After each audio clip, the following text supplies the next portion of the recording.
Welcome, ladies and gentlemen. My name is DLPOV, and welcome to my Berserk 2016 anime overview. Now, let me just get this out there, just so that I don't fall into repetitive, and I'm promising myself that I'm just going to speak about it right now. That is the fact that yes, the animation was not to my liking. I did not like the 3D animation. I will leave a link down in the bottom below if I'm done with the video by the end of today, of my, so to say, live reaction of the entire first episode, cut down to the more interesting parts of my reactions. And you will see that I just don't like the animation all too much. It takes me out of the immersion, but you will also see in the reaction that I do compliment the episode for its good moments. It has some seriously nicely animated moments. Some of them which may have been 2D animated, others which are 3D animated, but still look pretty alright. Regardless, let me just get this overview started. I've been waiting so long for a new Berserk anime, new Berserk content. Now that we're going to get the Muso game, I'm really excited. Let me shut up and start with this overview. So, the episode starts off at the end of the eclipse. It looks like you see a blood of corpses, a pile of corpses. You see blood, water everywhere. You see the moon. It seems that the eclipse just ended, and some soldiers, which is Isidro and Farnese, just arrived to the situation. Which in a way is kind of nice to have that confirmation. This is taking place after the eclipse. We people who've been following this knew that. People who tried to stay clean on trailers and spoilers, you finally get confirmation. Yes, we are continuing forward. And in a way, I guess it's kind of nice to have that. The original anime ended with the eclipse. This starts right after that. So we get a little bit of a talk with Shirka, which really got me surprised. Really was a nice little touch to put in there, even though she comes into the story much later normally. I'm happy to see that we get a little bit of an early introduction, because us anime and manga viewers, manga readers, we know who she is. We know when she's gonna come, and it's still a while to go unless they decide to change some stuff in the story. Regardless, the opening, absolutely love it. We'll do a video analysis of the opening in a separate video. Subscribe to my channel for that. And yeah, I absolutely love the opening. Good job. We transition. The first scene after the opening that we get is Isidro bringing some glasses of beer to these assholes who are throwing knives at Puck. And this is, I guess, this is where they kind of play around with between the anime and manga, and that is that Isidro comes in the story much later. So I'm guessing that they're mixing a lot of these story elements that happen in manga to shorten the story. They're probably gonna mix story elements together, because the little thing that we see this whole episode is basically the first couple of chapters of the. No, I think this is the second fight that Guts goes into fight. And yes, Puck is in it, and this exact scenario happens. Like Puck is being played around with by these bandits, and they're trying to throw knives at him. Guts comes in there, he just fucks them up, but Isidro was not in there. But I guess that it's a nice way, since this is the new anime, I guess this is a nice way of introducing us to all these characters that we will eventually get, but to give them a little bit more of like, they were always kind of there situation. Regardless, that little part, Guts in the manga, the Guts in the beginning of the manga, nice homage. If it was an homage, nice homage. If you watch the original anime, then you recognize the scene. The only difference is that Puck wasn't in the original. Not gonna fall into repetition. The 3D, I did not like it on some points. Like the first tug that Guts straight up punches in the face. His animation felt a little bit weird off. Guts ends up walking away. He notices a rabbit. He fucking kills it. Decides to cook it up for some food. We get a little bit of conversation with Puck, asking him who he is. A little bit of like character reunion, let's say that. To which it transitions to Guts walking further, and this old man in a with a horse cart asking him like if he wants to hop on. His daughter is in there. Guts tells him like it's not a good idea. There are a lot of dangers out there, and he tells him like, "Hey, don't worry, we got God with us." The little girl, her name is Colette, if I'm not mistaken, and she offers him wine. Guts tells him like he doesn't want any. Guts tries to fall a little bit in sleep since he feels a little bit more secure at least there. To which we get introduced to the dream succubus. Succubus, is that how you call it? That little demon that basically gives people nightmares.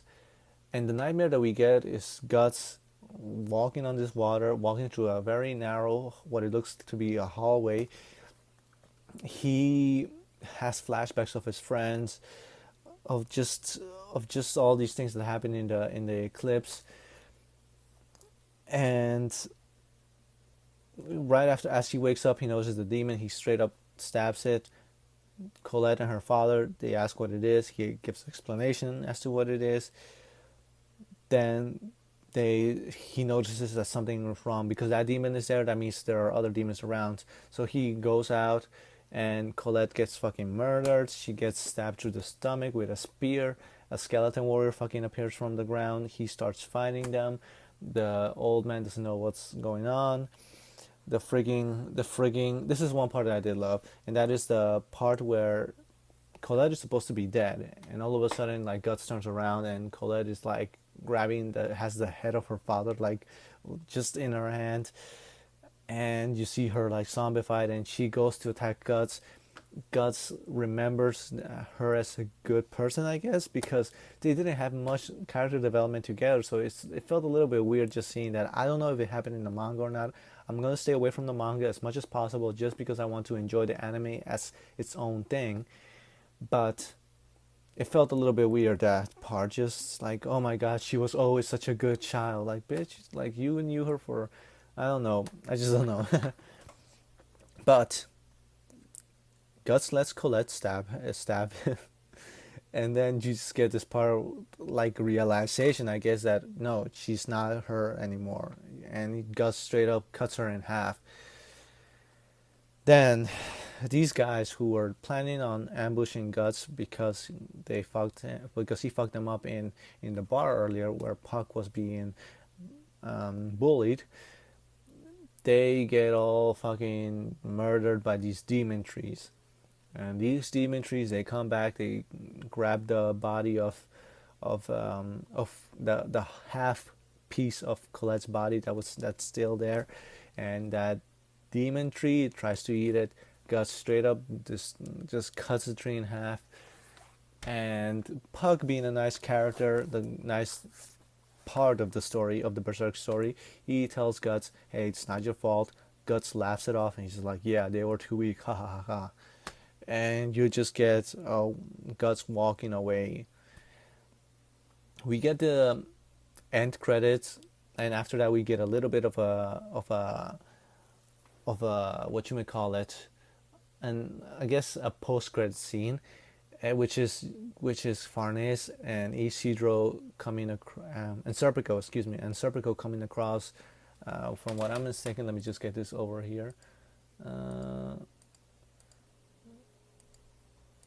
Yes, they encounter Guts. So this is actually, I'm happy that at least it's moving to this degree a little bit more forward. But I feel that like they're skipping a whole bunch of stuff. Unfortunately, a whole bunch of interesting stuff. But at least we're moving forward with the story, and we're gonna get the Tower of Conviction. So we're moving ahead at least with the story. And next week's episode, which is just fucking Guts owning Farnese's army.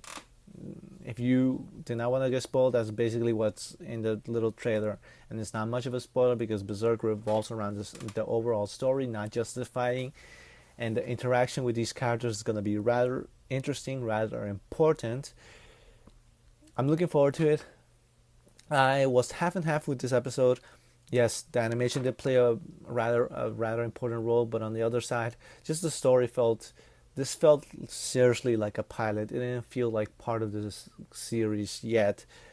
In the manga, the story feels more unite, like flowing well together. These little fights, these little demon fights happen, flow really nicely with one another. And right now, this felt like, all right, this is Guts. This is what he does. This is his sword. This is the world that he lives in. So now the three things that I talked about when it comes to anime episodes. The first thing being animation. I already gave my opinion about the animation, not too crazy about it. The pacing of the episode, a little bit dragged out, a little bit. There were certain moments like the demon tree fight did not need to happen. Colette was cut in half already. It could have ended with just Guts, with Puck just saying like, "Hey, it's not your fault," and just Guts laughing it off, and period. But the tree demon felt like it was put in there to make this episode a little bit longer, and I was surprised to see in my on the time schedule that the episode ended rather quick. This episode is supposed to be about around 25 seconds long, and the episode ended like what, around 21, which is 3 minutes of post credit scene, end credits, and trail and preview for next week, which is a lot, to be honest. The last thing that I want to talk about when it comes to these things is the value to the overall plot. Well, we get our introduction to our characters, and having read the manga, I can really talk about this without spoiling anything, and that is that Puck, as you can already tell, is going to be Guts' companion. We get introduced to Guts, his big ass sword, the Dragon Slayer, if I'm not mistaken, it's called.